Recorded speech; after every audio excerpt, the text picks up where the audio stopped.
This was not an ordinary restaurant.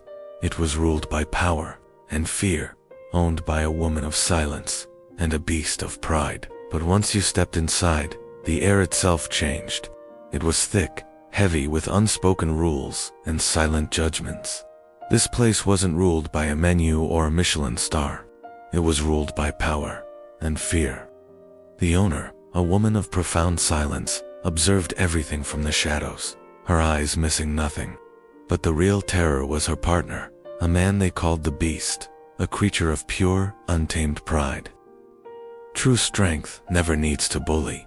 In the heart of the city, tucked away in an alley you'd normally just walk past, there's a place that's become something of an urban legend. It's a restaurant, but not just any restaurant. Locals whisper about it, tourists search for it, but only a few ever find it. It's not listed on any apps, and it doesn't have a sign. You just have to know. And once you're inside, you'll realize nothing about this place is normal. The first thing you'll notice isn't the decor or the menu, it's the owners. One is a woman, always seen in silhouette, her features perpetually hidden in the restaurant's dim, moody lighting.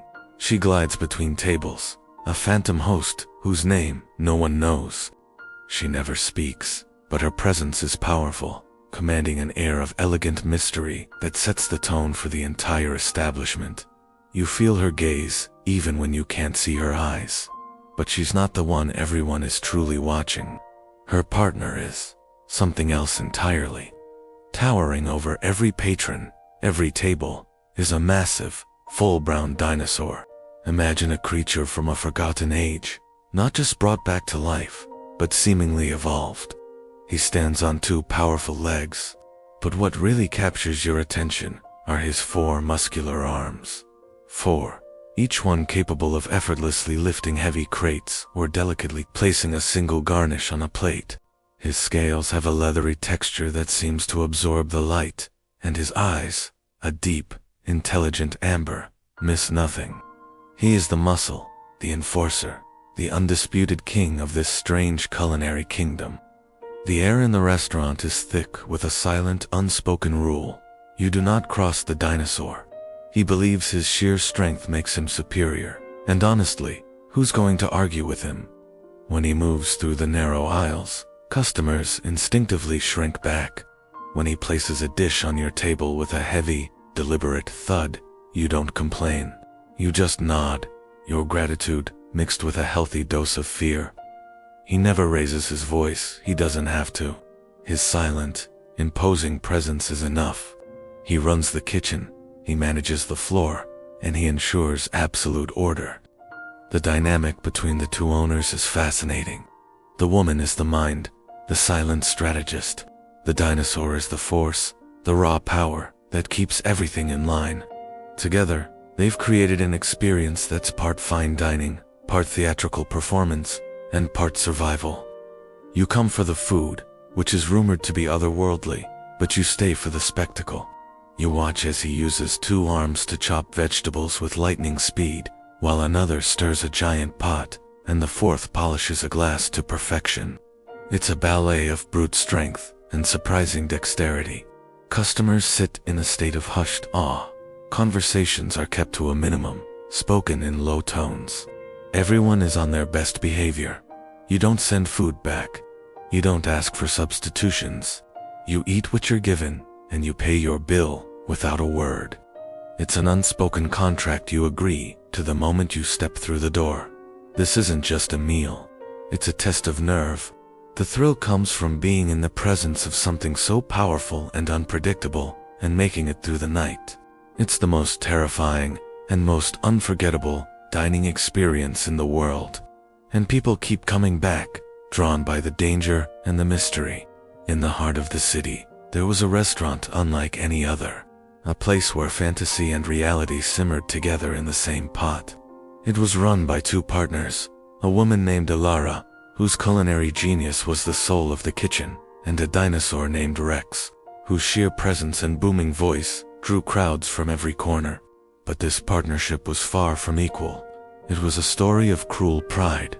Alara would spend her days perfecting recipes, her hands a blur of motion as she chopped, seasoned, and plated dishes that were nothing short of art. Each plate that left her kitchen was a piece of her passion. But at the end of every bustling night, when the last customer had gone, and the air was thick with the scent of success, Rex would loom over the day's earnings, a mountain of scales and shadow. "Another good day," Ilara would say, wiping her brow, a hopeful smile on her tired face. "We should be able to upgrade the ovens now." Rex would let out a low rumble, a sound that vibrated through the floorboards. He'd scoop up the vast majority of the cash, leaving only a pittance for her. "I draw the crowds. I am the spectacle. They come for me." He would gesture to himself with a clawed hand. "I am power." Ilara's smile would falter. "But Rex, the food, the recipes are mine. We're partners. We agreed to share it." A cruel laugh would escape his massive jaws. "Agreements change. The powerful decide the terms." He would then block her path to the office, his immense body a wall of reptilian hide. He'd criticize her work in front of the staff, belittling her creative new dishes. To Fancy, he'd roar, "Stick to the basics. No one cares about your art." One evening, after a particularly brutal critique that left her junior chefs looking at the floor in shame, Ilara confronted him. Tears welled in her eyes, hot and stinging.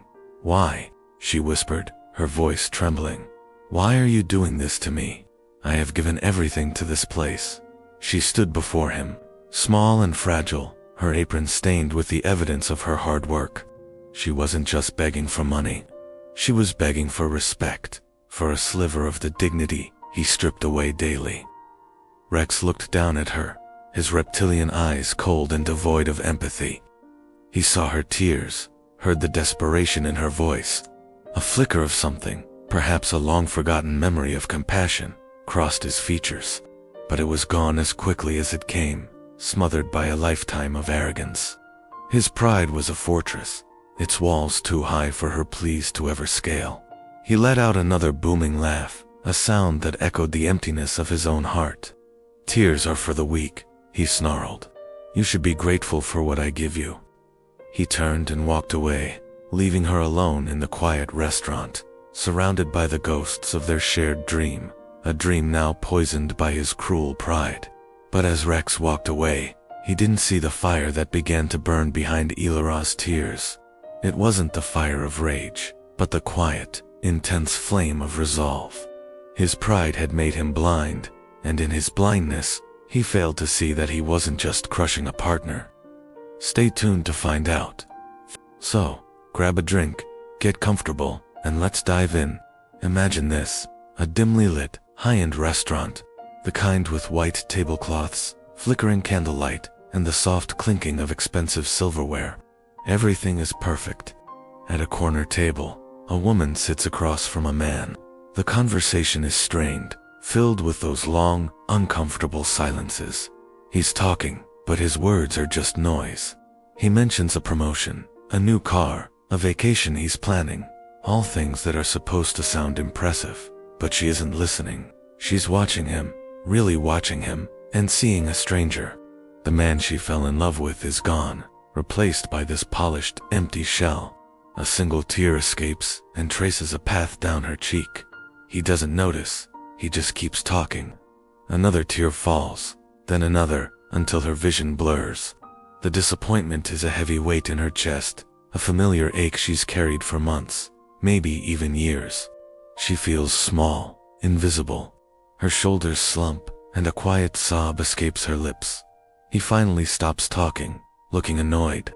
"What now?" he sighs, as if her sadness is a personal inconvenience. And that's when it happens. Right behind him, the wall of the restaurant seems to shimmer and bulge. The plaster cracks, bricks groan, and with a deafening roar, a massive dinosaur head bursts through the wall. Yes, you heard me right. A dinosaur. A Tyrannosaurus Rex, to be precise. Its skin is a mosaic of dark green and brown scales, and its eyes glow with an eerie, intelligent light. It's not just a beast. It's ancient and wise and terrifying all at once. Panic erupts. People scream, tables are overturned, and the air fills with the sounds of chaos. Waiters drop trays. Diners scramble for the exits. But the woman and her companion are frozen, trapped at their table right under the creature's massive head. The man is pale, his mouth hanging open in silent shock. He looks utterly pathetic. The dinosaur's gaze sweeps the room, a predator assessing its new hunting ground. Its hot, foul breath washes over their table, smelling of ancient earth and decay. It opens its jaws, revealing rows of teeth like daggers, and lets out a roar that shakes the very foundations of the building. The woman, who was just moments ago weeping over a dying relationship, is now face to face with a literal monster. The sheer absurdity of it all is overwhelming. Her tears of sorrow mix with a new kind of tears of fear, of disbelief. She's crying so hard she can barely breathe, her body trembling uncontrollably. She's going to die here, in a fancy restaurant, next to a man who doesn't love her, eaten by a prehistoric beast. But as she looks into those glowing, reptilian eyes, something inside her shifts. The fear is still there, a cold knot in her stomach, but another feeling is rising to meet it. It's a hot, fierce wave of anger. Anger at the man, at herself, for staying so long, for crying over someone so undeserving. Anger at the universe for throwing a dinosaur at her, on top of everything else. It's all just too much. Her tears slow, then stop. The trembling subsides. She slowly reaches up and wipes the last tear from her cheek with the back of her hand. Her spine straightens. Her gaze, which had been downcast and broken, lifts to meet the dinosaurs. There's no fear in her eyes now, only fire, a calm, resolute, burning fire. Enough, she says. Her voice is quiet, but it cuts through the lingering sounds of panic like a blade. It's not a shout, not a plea. It's a command. The entire restaurant falls silent. The few people still cowering under tables stop whimpering. The air grows still. And the dinosaur pauses. Its massive head, which was slowly lowering towards them, freezes midair. Its glowing eyes blink once, slowly. It seems to be listening. In that moment, the woman is no longer a victim. She's not the weeping girlfriend or the terrified bystander. She is a force of nature in her own right, staring down another.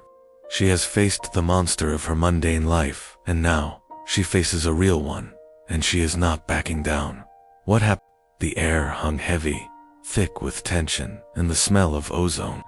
Below, the city was a tapestry of neon and shadow, a silent witness to the confrontation unfolding on the skyscraper's peak. He stood there, a monstrous figure silhouetted against the bruised twilight sky. He wasn't just a man, he was a walking calamity, a dinosaur-like creature with 4 massive muscle-bound arms, each capable of crushing steel as if it were paper. His name was Xylos, a tyrant who had brought this metropolis to its knees, his laughter echoing through the canyons of glass and concrete like the rumble of an impending earthquake. Across from him, she stood her ground, Ilara. Her frame was slender, almost delicate against his overwhelming bulk, but her eyes held a fire that could melt glaciers. Her armor, forged from a star-fallen metal, shimmered with an inner light, and her hands rested on the hilts of the twin blades strapped to her back. She was the city's last hope, its defiant spirit made flesh. For weeks, she had fought his legions, a whirlwind of silver and steel, pushing back the tide of his conquest, inch by painful inch. But this, she knew, was the final gambit. Xylos, her voice, though not loud, cut through the wind, sharp and clear. Your reign of terror ends tonight. He turned, his massive head swiveling on a thick neck. A deep, guttural chuckle rumbled in his chest. The little spark still flickers, he sneered, his voice like grinding rocks. You've been a persistent nuisance, I'll grant you that, but a nuisance is all you are. My victory is inevitable. This world is mine. Ilara took a steadying breath, the cool night air filling her lungs. She had to end this, not just for herself, but for everyone cowering in the shadows below. She couldn't afford another protracted battle, another clash of armies that would tear the city apart. There was only one way. It was a desperate, insane gamble, but it was the only card she had left to play. "Then let's settle it," she declared, her voice ringing with unwavering conviction. "Just you and me. No armies, no collateral damage. A true test of strength." She pointed a single, steady finger at his chest. "I challenge you, fight me. If I defeat you, you will never trouble me or anyone in this city again. You will take your marauders, your war machines, and you will leave this planet forever." The silence that followed was profound. Even the perpetual hum of the city seemed to hold its breath. Xylos stared at her, his reptilian eyes narrowing. Then, he threw his head back and roared with laughter. It was a deafening, arrogant sound that shook the very foundations of the building. His forearms flexed, muscles coiling like pythons. The sheer power radiating from him was a physical force. "You defeat me," he bellowed, wiping a tear of mirth from his eye with a clawed thumb. "Child, you amuse me. Your courage is matched only by your foolishness. Look at me." He spread his forearms wide, a gesture of absolute dominance. "I am power incarnate. I have crushed civilizations with a fraction of my strength. And you, a fragile little human, think you can best me in single combat." Ilara didn't flinch. Her gaze remained locked on his, a calm island in the storm of his derision. "Are you afraid?" she asked, her tone laced with just enough provocation to sting his pride. "Afraid that all your bluster, all your brute force, might not be enough to beat one fragile little human?" The laughter died in Xylos's throat, his smile twisted into a predatory snarl. He had built his empire on a reputation of absolute, unchallenged power. To refuse this challenge, especially after being goaded, would be a sign of weakness he could not tolerate. His ego, far larger than even his colossal body, would not allow it. He cracked his knuckles, a sound like gunshots in the quiet night. "Challenge accepted," he growled, the words dripping with contempt and anticipation. He took a heavy step forward, the rooftop groaning under his weight. "I will enjoy breaking you. I will make an example of your hubris, and when I'm done, your people will have no hope left to cling to. Prepare to be erased." Ilara's hands moved, a blur of motion as she drew her twin blades. The crystalline metal sang as it left its scabbards, catching the city lights and casting dancing reflections across her determined face. She settled into a low, ready stance, the blades held in a reverse grip. There was no fear in her eyes, only a cold, burning resolve. The challenge was made. The terms were set. As the first drop of rain began to fall from the darkening sky, the final battle for the city's soul was about to begin. The roar was deafening, a sound ripped from a prehistoric nightmare. It wasn't just a challenge, it was a declaration of war. The entire restaurant trembled as the dinosaur, a hulking beast of muscle and fury, took a step forward. He was arrogance made flesh and scale, his eyes burning with a contemptuous fire. He expected fear, submission, a quick surrender. He got a smirk. The woman didn't flinch. She simply adjusted the grip on her weapon, a glint of defiance in her eyes that mirrored the polished steel in her hand. This was her turf, her sanctuary, and this monster had just made the colossal mistake of underestimating its protector. The air crackled with tension, a silent promise of the chaos about to be unleashed. The first move wasn't a roar or a charge, but a whisper of movement. She was gone, a blur of motion. That's all the dinosaur saw. He swiped a clawed hand where she'd been standing, and solid oak tables exploded into a shower of splinters. He was power, raw, untamed, destructive power. He stomped, and the floorboards groaned, threatening to give way. Another swipe, and a section of the wall crumbled, plaster dust filling the air like a ghostly fog. He was a wrecking ball, intent on leveling everything in his path, certain his sheer force would be enough.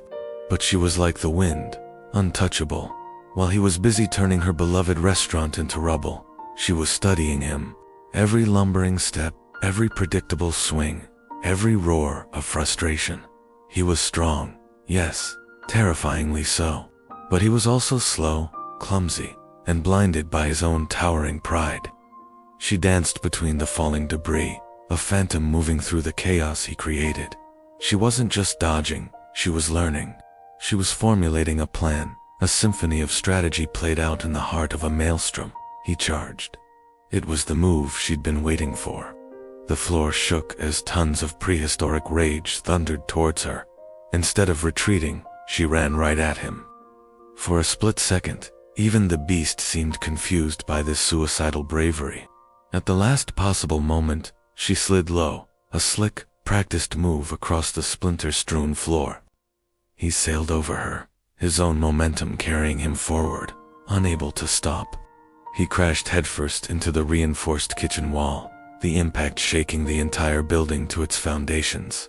Dazed, he staggered back, shaking his massive head. That's when she struck. Not with brute force, but with pinpoint precision. She vaulted off a shattered countertop, using the wreckage to her advantage. A quick strike to the joint of his knee, another to the sensitive area behind his arm. These weren't killing blows. They were tactical, designed to disable, to unbalance the giant. He roared in pain and surprise, lashing out wildly. But she was already gone, melting back into the shadows and dust. The battle became a deadly game of cat and mouse. He would destroy a section of the room, and she would use the new landscape to her advantage, creating choke points and new angles of attack. She was using his own strength against him, his own rage as a tool for her victory. He was getting tired, his movements becoming more sluggish, his roars tinged with desperation. The arrogance in his eyes was slowly being replaced by something else, a flicker of doubt, then a dawning horror. He was being outsmarted. The final move was a masterpiece of courage and timing. She provoked him into one last, desperate charge. As he lunged, jaws agape, she didn't dodge. She stood her ground.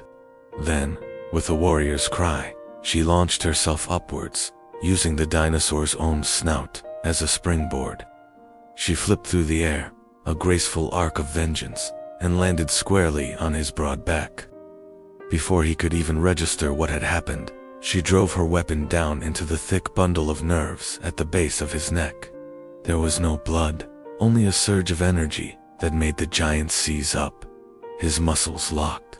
His roar was cut short, turning into a strangled gasp. He wobbled for a moment, a titan on the brink, and then, with a ground-shaking thud, he crashed to the floor. Not dead, but defeated, paralyzed. He lay there, his massive chest heaving, his eyes wide with a humiliation far more painful than any physical wound. He could only watch as she slid off his back and landed lightly on her feet. Silence descended, broken only by the settling of dust and the pained breathing of the fallen behemoth. His team, who had watched in stunned disbelief from the doorway, made no move to help. Their leader was beaten. The woman stood before him, not gloating, but with an air of cold finality. Defeated and humbled, the dinosaur managed a low growl, a concession. He had given his word. Slowly, painfully, feeling returned to his limbs. He pushed himself up, every movement an admission of his failure. He didn't look at her. He couldn't. With a final broken sound, he turned and lumbered away, his once proud team trailing behind him like a funeral procession. They left the ruin they had created, their shadows shrinking into the night, never to return. The woman stood alone amidst the wreckage of her restaurant. Dust motes danced in the single beam of light cutting through the gloom. She was exhausted, bruised, but she stood tall. She stood victorious. Thanks for watching, and if you enjoyed this story, make sure to follow for more.